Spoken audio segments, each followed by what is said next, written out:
గోదావరికి వరద హెచ్చరికతో నరసాపురం వద్ద అధికారులు అప్రమత్తమయ్యారు.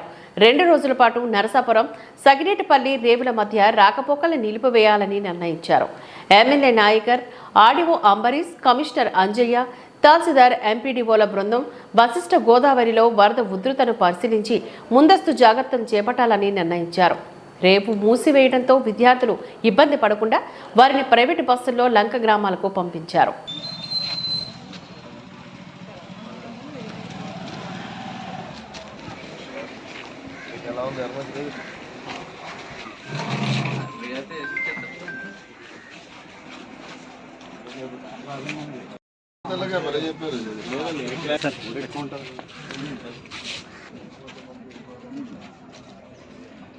కంట్రోల్ చేయాలి కదా ఎవరికల్లా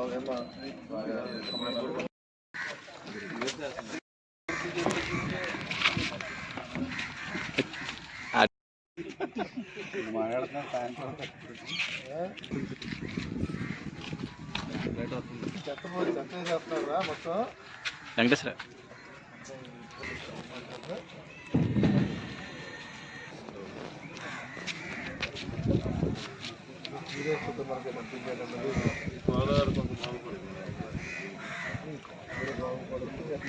పబ్లిక్ కూడా ఏమైనా సరిపోతుంటే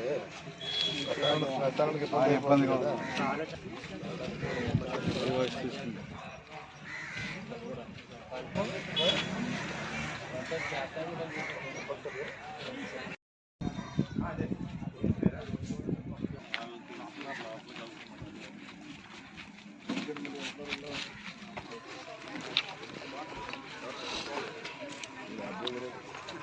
బయట ఉన్నాడు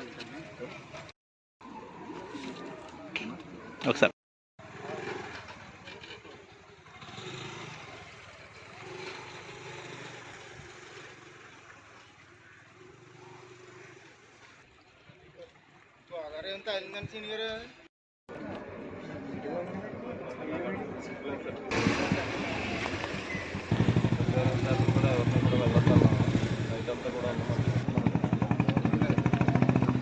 ఏర్పాటు చేయండి.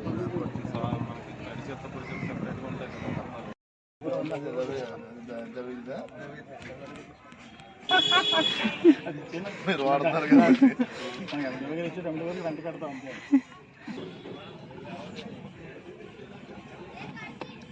బస్సు 35 దాడుతుందండి, 35 కిలోమీటర్లు దాడుతుందండి. రేవుగాడు ఇక్కడికి రావాలండి. బ్లాక్ తెలియదండి, ఇప్పుడు తెలిసింది. అవునండి, ఓ ట్రిప్ ఈ ట్రిప్ వేస్తే పోనీ పిల్లలు కదా.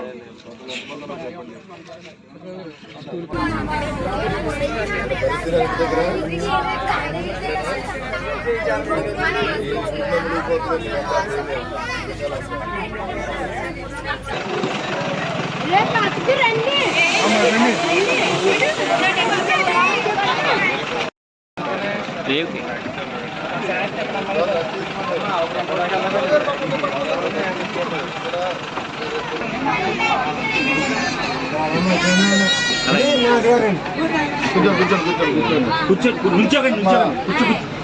కూడా వాటర్ పెరుగుతుంది.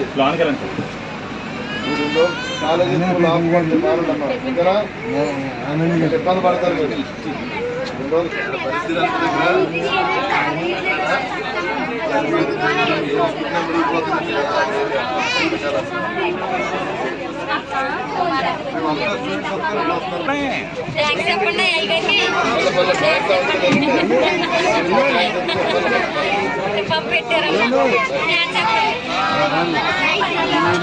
నర్సాపురం పట్టణంలో మరి ఏదైతే గత 4 రోజుల నుంచి కూడా వర్షాలు పెరిగి ధవళేశ్వరం బ్యారేజ్ దగ్గర మరి మొదటి ప్రమాద హెచ్చరిక తెలియజేయడం జరిగింది. అదేవిధంగా ఈ గత 2 రోజుల నుంచి కూడా చుట్టుపక్కల గ్రామాల్లో ఎక్కువ వర్షపాతం ఉండడం వల్ల దాదాపుగా ఎక్కువ వాటర్ ఇక్కడ 15 లక్షల ఎక్కువ వాటర్ వస్తుందని చెప్పి అంచనా వేస్తున్నారు ప్రభుత్వం నుంచి. మన నర్సాపురంలో కూడా 15 లక్షలు దాటే పరిస్థితి కనబడుతుంది. కాబట్టి ఇక్కడున్న పరిసర ప్రాంత గ్రామస్తులందరూ కూడా మరి ఈ 2 రోజులు కూడా కొంచెం జాగ్రత్తగా అప్రమత్తంగా ఉండి మరి పూర్తిగా ప్రభుత్వాన్ని సహకరించవలసిన అవసరం ఉంది. కాబట్టి మరి నేను మున్సిపల్ కమిషనర్ గారు కానీ, ఆర్డీఓ గారు, ఎంఆర్ఓ గారు మరి వాళ్ళ పర్యవేక్షణలో ఇక్కడ ప్రజలందరికీ కూడా ఇబ్బంది లేకుండా మరి ఏదైతే మనం ముందు జాగ్రత్త చర్యలు తీసుకునే విధంగానే మనం ముందుకు వెళ్తున్నామో ఆర్డీఓ గారు కూడా ఉన్నారు ఇక్కడ ఏదైతే ఈ తీర ప్రాంతం ఉన్న ఏటిగట్టు పక్కన ఉన్నటువంటి పరిసర ప్రాంత ప్రజలందరికీ కూడా మరి 15 లక్షల క్యూసెక్ల వాటర్ వస్తుంది కాబట్టి దయచేసి మీరు అందరూ కూడా అప్రమత్తంగా ఉండి మరి ఏ రకమైన మరి ఇక్కడంతా మత్స్యకారులు ఎక్కువ ఉన్నారు, ఇక్కడ వేటకి వెళ్ళే మత్స్యకారులు మరి మీరందరూ కూడా వేట నిషేధం చేసుకోవాల్సిన అవసరం ఉంది. ఇక మరి ప్రభుత్వం చెప్పే వరకు కూడా మీరందరూ కూడా వేటకి వెళ్ళకూడదని చెప్పి సందర్భంగా మేము తెలియజేస్తున్నాం. మేము ఈ 2 రోజులు కూడా పూర్తిగా మరి ఎంఆర్ఓ గారు, ఆర్డీఓ గారు, కమిషనర్ గారు వారు ఏదైతే సూచనలు ఇస్తారో ఆ సూచనలకు అనుగుణంగా మీరు సహకరిస్తారని చెప్పి నేను తెలియజేస్తున్నాను. నేను జిల్లా కలెక్టర్ గారి ఆదేశాల సార్ గౌరవ ఎమ్మెల్యే గారు, ఎంఆర్ఓ గారు, మున్సిపల్ కమిషనర్ గారు ఇక్కడ చేసిన వాళ్ళందరి సమక్షంలో ప్రజలందరికీ తెలియజేయండి.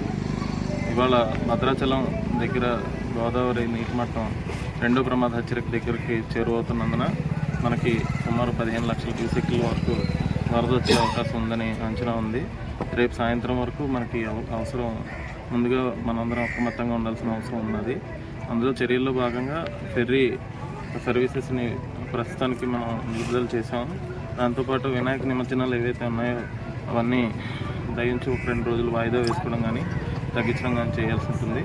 అలాగే నదీ తీర ప్రాంతంలో కానీ సముద్రంలోకి వేటకు కానీ త్వరలో ఈ 2-3 రోజుల్లో వెళ్ళొద్దని, అప్రమత్తంగా ఉండాలని, లోతట్టు ప్రాంతాల్లో ఉన్న వాళ్ళందరూ కూడా ముందు జాగ్రత్త చర్యలు తీసుకోవాలని రెవెన్యూ సిబ్బంది, అలాగే మున్సిపల్ సిబ్బంది, అలాగే ఇతర సిబ్బంది అందరికీ ప్రభుత్వ యంత్రాంగానికి సహకరించి సహాయక చర్యలు మీకు చేపట్టబడి అన్నింటినీ కూడా పూర్తిగా ఉపయోగించుకోవాలని, ముందు జాగ్రత్తగా మెలగాలని అందరినీ కోరుతున్నాం. కంట్రోల్ రూమ్ ఏర్పాటు చేసాం ఆల్రెడీ. మనకి వర్షాలు మొదలైన దగ్గర నుంచి 2 వారాల నుంచి కంటిన్యూస్గా అందరికీ స్టాఫ్కి 24 hours డ్యూటీ వేస్తున్నాం. మన సబ్ కలెక్టర్ ఆఫీస్లో కానీ, ఎంఆర్ఓ ఆఫీస్లో కానీ, కలెక్టరేట్లో కానీ కంట్రోల్ రూమ్ నెంబర్స్ ఉన్నాయి. ఆ నెంబర్స్కి ఎవరైనా కాంటాక్ట్ చేయొచ్చు. వాటి వివరాలన్నీ కూడా మేము పిలిచి